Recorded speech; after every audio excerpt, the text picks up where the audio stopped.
के जीवन में उतार चढ़ाव बना रहता है। कुछ लोग इन परिस्थितियों का सामना करते हैं तो कुछ हार मान लेते हैं।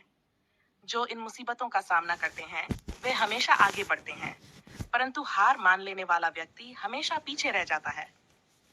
जीवन में ये परिस्थितियां हमारे मन से डर और आलस्य दूर करने के लिए आती हैं। ऐसे में हार मान लेना आपकी सहन क्षमता को और कमजोर बनाता है। धीरे धीरे ऐसी आदतें व्यक्ति के भविष्य को प्रभावित करती हैं, जो सफलता हासिल करने में बाधा उत्पन्न करती हैं। इंसान को मुसीबत के समय चट्टान की तरह मजबूत बनकर उनका हल करना चाहिए।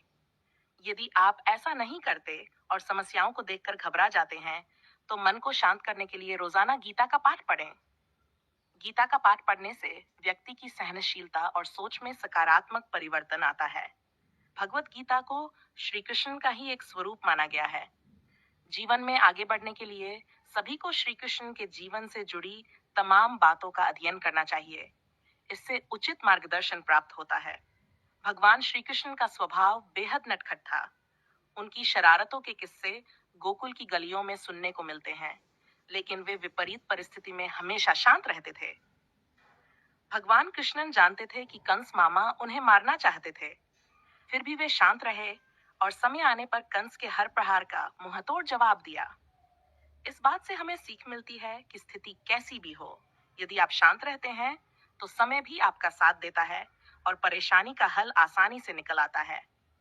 जीवन जितना साधारण होगा, उतना उसे जीने में आनंद आएगा। ऐसा जीवन व्यक्ति की आत्मनिर्भरता को बढ़ाता है। सभी जानते हैं कि भगवान श्री कृष्ण बहुत सादा जीवन जीते थे। गोकुल के राजघराने में पले बड़े होने के बावजूद वे सामान्य बालकों के साथ मित्रता रखते थे। ठीक ऐसे ही हमें भी साधारण जीवन जीना चाहिए।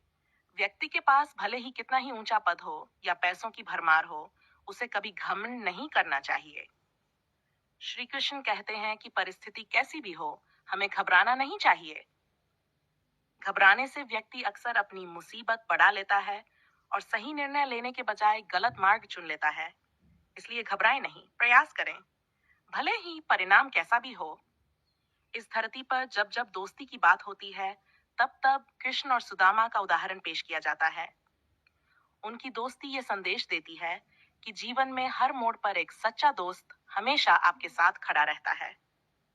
श्री कृष्ण का मानना है कि एक सच्चा मित्र सफलता और मंजिल तक पहुंचाने में हमेशा सहायता करता है।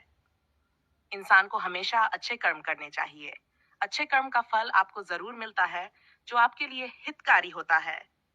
श्री कृष्ण कहते हैं कि जीवन में सबसे बड़ा कर्म दान है। सभी को जरूरतमंदों को दान देना चाहिए। इससे शुभ फलों की प्राप्ति होती है। तो चलिए श्री कृष्ण की सीख को अपनाएं और जीवन को सफल बनाएं।